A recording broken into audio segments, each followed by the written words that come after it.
Assalamualaikum warahmatullahi wabarakatuh. Selamat pagi, salam sejahtera bagi kita semua. Semoga kita semua selalu ada di lindungan Allah Subhanahu wa taala dan diberikan kesehatan selalu. Amin amin ya robbal alamin. Alhamdulillah semester ini kita masih melakukan PJJ atau pembelajaran jarak jauh.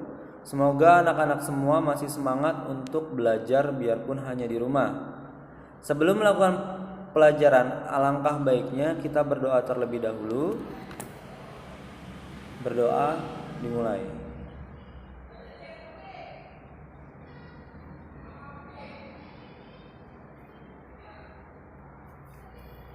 Bab pertama yang akan kita pelajari adalah kolonialisme dan imperialisme.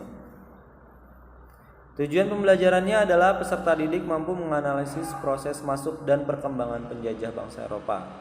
Di antaranya adalah Portugis, Spanyol, Belanda, dan Inggris.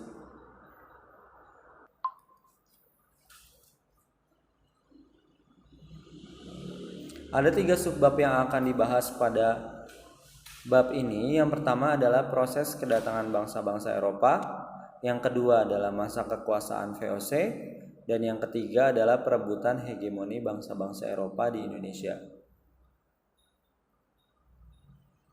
Proses kedatangan bangsa-bangsa Eropa di Indonesia. Motivasi kedatangan bangsa-bangsa Eropa di Indonesia ada beberapa. Yang pertama, perkembangan ilmu pengetahuan dan teknologi. Yang kedua, jatuhnya Konstantinopel ke Turki Utsmani sehingga membangkitkan semangat penakluk terhadap pemeluk agama Islam. Kemudian mencari rempah-rempah. Kenapa mencari rempah-rempah? Karena pada saat itu harga rempah-rempah sangat tinggi sehingga bangsa Eropa memiliki motivasi untuk mencari harga rempah-rempah yang lebih rendah. Kemudian yang keempat, semboyan gold, glory, dan gospel. Bangsa Eropa memiliki 3 semboyan. Yang pertama gold atau kekayaan. Yang kedua glory atau kekuasaan. Dan yang ketiga gospel atau kepercayaan.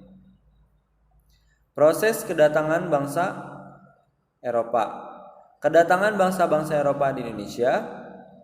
Yang pertama itu ada Portugis dengan tujuan mencari rempah-rempah dan diawali datangnya kapal Portugis yang berhasil mencapai Indonesia dipimpin oleh Francisco Serrao dan Antonio de Abreu.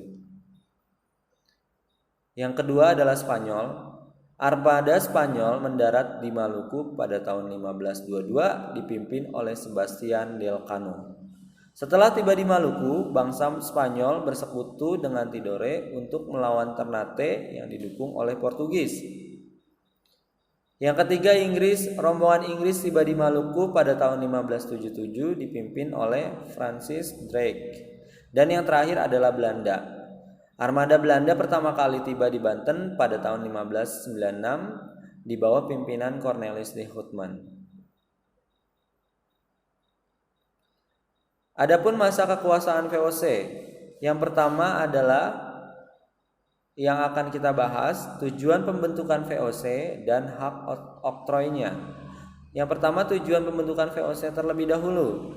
Yang pertama, membantu keuangan Belanda, kemudian menyaingi pedagang dari bangsa lain, dan yang ketiga, menjalankan pemerintahan sebagai wakil pemerintah Belanda di Hindia Timur.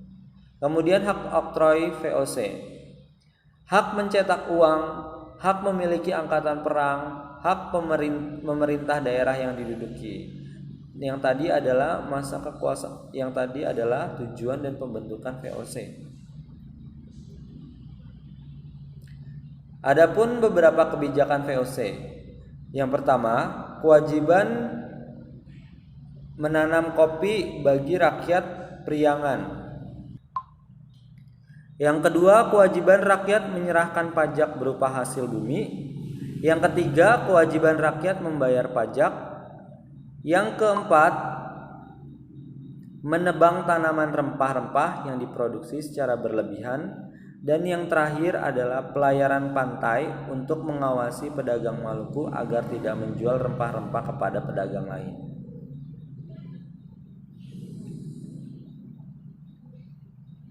Kemudian adapun kemunduran VOC. Penyebabnya adalah yang pertama itu korupsi. Korupsi berada di mana-mana di dalam organisasi VOC, sehingga kemunduran pun mulai terlihat sampai dengan feodalisme. Feodalisme adalah struktur pendelegasian kekuasaan sosiopolitik. Sistem ini dilakukan oleh para bangsawan. Kemudian yang ketiga, ketidakcakapan, dan yang terakhir adalah terlilit hutang. Oke, kesimpulan yang dapat kita ambil dari pelajaran ini, kesimpulannya adalah kolonialisme dan imperialisme sudah ada sejak abad ke-15. Kolonialisme adalah usaha suatu negara dalam menguasai negara atau wilayah jajahannya. Sedangkan imperialisme adalah sistem dalam penguasaan suatu wilayah atau negara jajahannya. Terima kasih atas perhatiannya. Apabila ada yang kurang jelas bisa hubungi via WhatsApp. Dan untuk tugasnya kalian bisa melihat di Google Classroom yang sudah disediakan. Nanti akan dikirim oleh walasnya masing-masing sesuai dengan kode dan mapelnya masing-masing. Terima kasih atas perhatiannya. Wassalamualaikum warahmatullahi wabarakatuh.